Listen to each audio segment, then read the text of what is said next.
اپنے آپ کو اپنے رب کے حوالے کر دیں، اس کی رحمتوں کے سپرد کر دیں، اتنی دیر تک زندگی میں ٹھہراؤ نہیں آتا، قرار نہیں آتا۔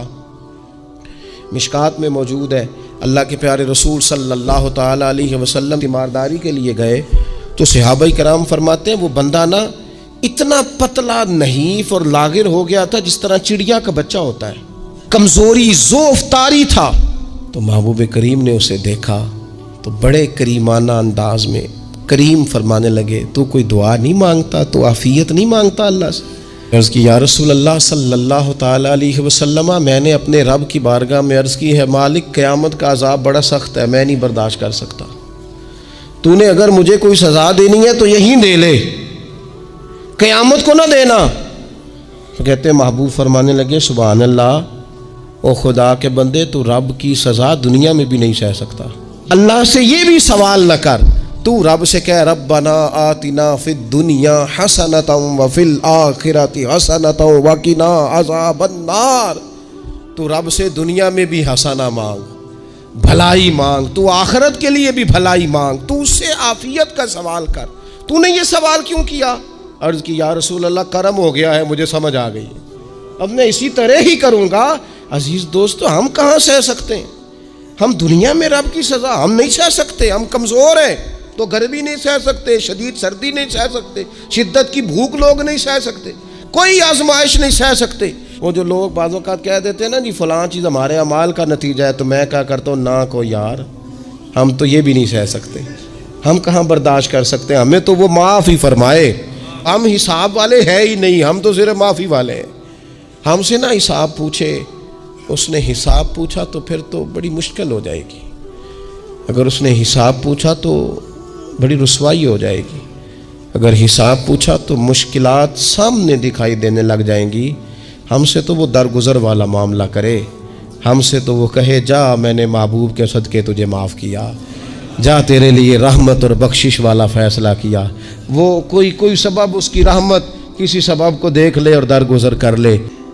ہارون رشید نا اپنے محل کی چھت پہ ٹہل رہا تھا، سب سے اوپر والے چوارے پر، نیچے سے حضرت بہلول دانا گزر رہے تھے، اوپر اس کے ساتھ سپاہی بھی تھے، گن مین بھی تھے۔ اس نے کہا یہ بابا تو ذرا اوپر اٹھاؤ۔ انہوں نے ایک ڈولی، ایک ٹوکری سمجھ لیں، اس کو رسیاں باندھ کے نیچے پھینکا۔ نیچے جو سپاہی تھے ان کو کہا کہ یہ بابا جی کو پکڑ کے اس میں بٹھاؤ، انہوں نے جبرن تھاما بابا جی کو، اس میں ڈالا، اوپر والوں نے کھینچ لیا۔ 2-3 منٹ لگے۔ ہارون رشید کے سامنے حضرت بہلول دانا پہنچ گئے تو تھوڑے ناراض بھی ہوئے کہ یہ کوئی طریقہ تو نہیں نا بلانے کا۔ ملاقات ہوئی تو کہا کیوں بلایا؟ کہنے لگا ایک مسئلہ پوچھنا تھا۔ فرمانے لگے بادشاہ ہے نا، تیرے مسئلے پوچھنے کا بھی اپنا ہی انداز ہے، پوچھ مسئلہ۔ کہنے لگا بابا پوچھنا تھا کہ آپ اللہ تک کیسے پہنچے؟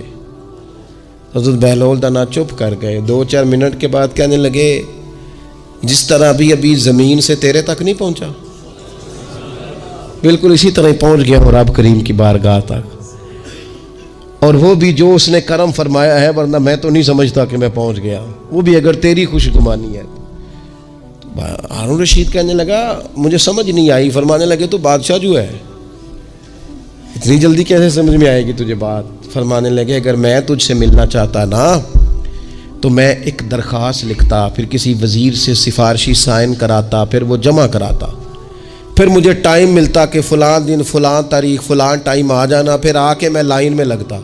پھر بھی تو بادشاہ ہے، تیرا موڈ بنتا ملنے کا کہ نہ بنتا، جب میں چاہتا تو پتہ نہیں کتنا ٹائم لگ جاتا، جب تو نے چاہا ہے نا تو 1 منٹ بھی نہیں لگا۔ فرمانے لگے میں نے دعویٰ ہی نہیں کیا کہ میں جد و جہد کر کے پہنچوں گا، میں نے تو رب کی بارگاہ میں عاجزی کی ہے، پھر رب نے ہی کرم فرمایا ہے، اسی نے مہربانی کی ہے۔ مانا کہ محبت کے سفر میں ہر گام پہ 100 مشکل ہے، لیکن یہ سفر آسان بھی ہے اگر ساتھ تمہارا ہو جائے۔ اس کے کرم کا ساتھ رہا ہے، اس سے عافیت مانگی ہے، اپنے آپ کو اس کے سپرد کیا ہے تو اس نے کرم کر دیا۔ جب تک یہ مزاج نہیں ہم بناتے کہ مالک سے عافیت کا سوال کریں، لوگوں کو تو دھوکہ دیا جا سکتا ہے، رب اور رسول کو تو نہیں نہ دیا جا سکتا۔ وہاں تو دلوں کا خلوص ہی پہنچتا ہے، وہاں تو نیتوں کا حسن ہی پہنچتا ہے۔ تو اللہ تبارک و تعالیٰ سے جب بھی سوال کیا جائے، دنیا اور آخرت کی بہتری کا سوال کیا جائے۔ ایک لفظ ہے حدیث پاک میں جس کو عافیت کہتے ہیں۔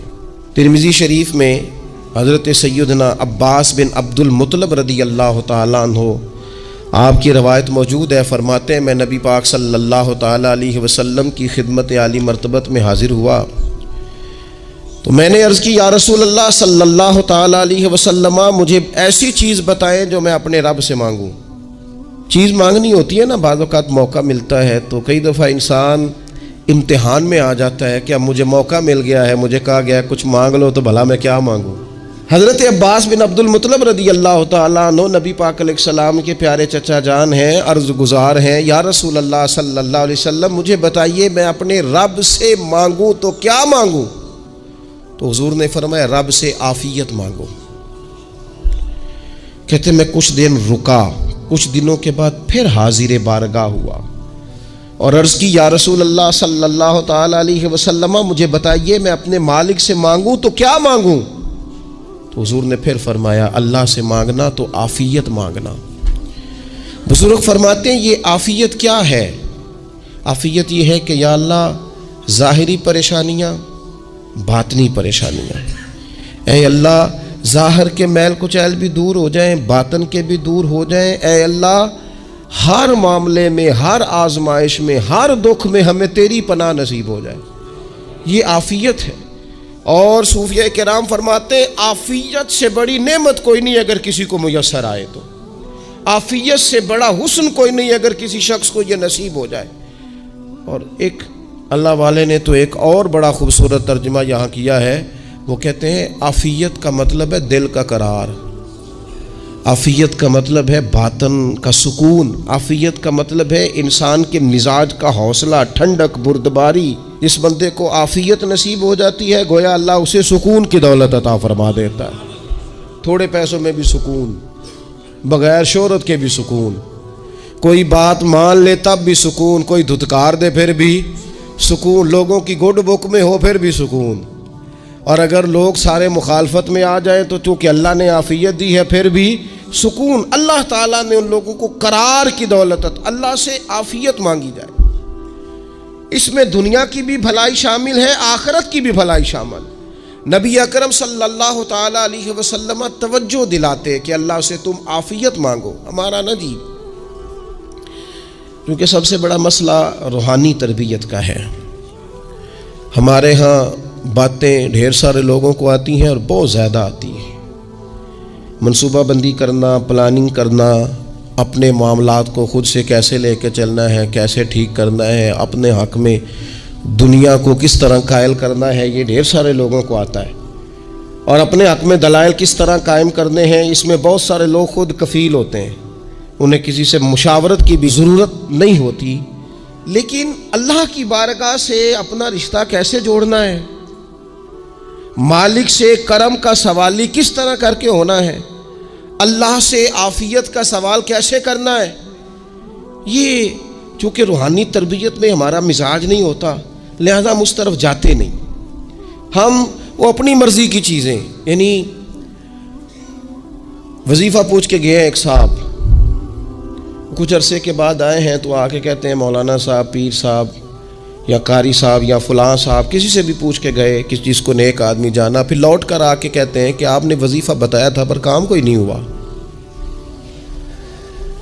تو میں تو صاف کہتا ہوں اور کھلے دل سے کہتا ہوں کہ بھائی وظیفہ آپ کو بتایا تھا کہ اللہ کی رحمت متوجہ ہوگی، خدا کی رحمت کو آواز دینے کے لیے وظیفہ دیا تھا، کوئی بھی وظیفہ رب کو مجبور تو نہیں نہ کر سکتا معاذ۔ اور وظائف کس لیے پڑھے جاتے ہیں کہ جلدی سے معاملات ٹھیک ہو جائیں، میرے حق میں چیزیں بہتر ہو جائیں، تو اللہ کی رضا کے لیے پڑھے جاتے ہیں۔ تو وظائف کو، عبادات کو، نوافل کو، تلاوت کو، درود پاک کو تو رضا الہی کا ذریعہ بنانا چاہیے، لیکن ہم چونکہ ایک پورا الجھاؤ رکھتے ہیں اپنی دنیا داری کے معاملات سیدھے کرنے، ایک پورا خیر رکھتے ہیں، وہ لوگ ملتے رہتے ہیں مختلف بزرگوں کی نسبت کے تعلق سے، تو بعض جگہوں پہ بعض لوگ بڑے تیز ہوتے ہیں، یعنی ان سے آپ کی ملاقات ہوتی ہے تو بندے کو محسوس ہوتا ہے کہ یار اسے تو پہلے ہی ساری باتوں کا پتہ ہے، اور کئی دفعہ ان سے ملنے کے بعد احساس ہوتا ہے کہ یار اس سے تو تھوڑا سی ہی لیتے تو بہتر تھا، یہ تو بات بڑی آگے نکل گئی۔ سارا پتہ ہوتا ہے، باشعور ہوتے ہیں، لیکن ڈر آتا ہے اللہ سے۔ اتنا باشعور آدمی، سمجھدار، پنچایت، پریا، لوگ، دین، دنیا سارا پتہ ہے، نماز کا ٹائم آ گیا تو وہ چھپتا پھرتا ہے۔ اس کی طبیعت پر بوجھ بن رہا ہے معاذ اللہ اللہ کے حضور حاضر ہونا، اسے خیر کا کام کرنا پڑ رہا ہے تو وہ ادھر ادھر نکلتا جا رہا ہے۔ تو سوال یہ ہے کہ پھر یہ شعور کا کیا مطلب رکھا ہوا ہے ہم نے؟ پھر اللہ سے دعا کرنے کی ضرورت نہیں۔ وہ حضرت عارف رومی رحمۃ اللہ تعالی علیہ فرمایا کرتے تھے بعض لوگوں کو رب سارا کچھ دیتا ہے، سجدے کی توفیق نہیں دیتا۔ اس کا مطلب یہ ہے کہ وہ کہتا ہے یہ سارا کچھ لے اور نکل جا، میرے گھر نہ آنا، رکھ سارا کچھ پاس۔ رب سے عافیت مانگی جائے، اس سے اس کا فضل مانگا جائے، اس سے اس کا کرم مانگا جائے۔ اللہ کے پیارے رسول صلی اللہ تعالی علیہ وآلہ وسلم اس عافیت مانگنے پر زور دیتے، توجہ دیتے۔ میں آپ کو صحیح بتاتا ہوں، رب نے اگر کسی بندے کو عافیت میں رکھا ہو نا تو حالات کیسے بھی برے چل رہے ہوں اس کا بگاڑ کچھ نہیں سکتے۔ اور اللہ تعالیٰ معاف کرے، 100 دفعہ خاکم بدہن، اگر کسی وقت اس کے کرم کی نگاہ پھر جائے تو پھر سارے اسباب سمیت بھی انسان اپنے پیروں پہ کھڑا نہیں رہ سکتا۔ اس سے جب تک طلب کرم نہیں ہوتا، طلب عافیت نہیں ہوتی، اس کی بارگاہ سے جب تک بندہ مومن پورا رجوع نہیں کرتا، یہ عافیت اتنی اعلیٰ چیز ہے کہ نبی پاک علیہ السلام نے فرمایا اذان اور اقامت کے درمیان جو وقت ہوتا ہے اس میں دعائیں رد نہیں ہوتی۔ دعا مانگا کرو گے تمہاری اللہ اپنے فضل سے قبول کر لے گا۔ عرض کی یا رسول اللہ کیا مانگے؟ تو فرمایا عافیت مانگو رب سے۔ حضرت انس بن مالک حدیث کے راوی ہیں رضی اللہ تعالیٰ عنہ، یہاں بھی فرمایا یہ عین قبولیت کا ٹائم ہے، اب اللہ سے عافیت مانگ لو، اس کی پناہ۔ ہم دعاؤں میں بھی محدود ہو جاتے ہیں۔ رب دا طالب کوئی نہ ملیا، جو ملیا طالب زردہ ہو۔ دعاؤں میں بھی حد بندی۔ بعض اوقات بچے بھی تربیت کرتے ہیں نا، ایک مولانا ہے، ان کا خیال ہے کہ انہوں نے مجھ سے کچھ پڑھا ہے تو کبھی کبھی استاد جی کہہ دیتے ہیں، بہت پرانی بات ہے، انہوں نے مجھے فون کیا کہ اگر آپ کبھی تشریف لائیں، تو میں نے کہا پتر دعا مانگ اللہ کو چھوٹی جی گڈی دے وے۔ تو اس بچے نے میری بڑی تربیت کی، کہنے لگا استاد جی اللہ کو لو منگنی ہے تو بڑی ساری منگو، آپ نے محدود کیوں کیا کہ بھئی یہ چھوٹی سی اللہ گاڑی کیوں اللہ چھوٹی دے، رب دے تو بڑی دے اور رحمت سے دے، اللہ سے مانگنی ہے نا جی۔ ہم تربیت نہیں لیتے۔ میں نے اس کا شکریہ ادا کیا، میں نے کہا بیٹے تو نے بڑی سونی بات کی، اللہ تجھے اس کا اجر عطا کرے، اللہ تجھے برکات عطا کرے۔ اگر آپ نے سیکھنا ہے تو پھر آپ سیکھ لیں گے، اور اگر نہیں سیکھنا تو پھر یہی کہنا ہے ساری عمر لنگ گئی بندہ کو نہیں ملیا، چونکہ مزاج نہیں ہے نا سیکھنے کا۔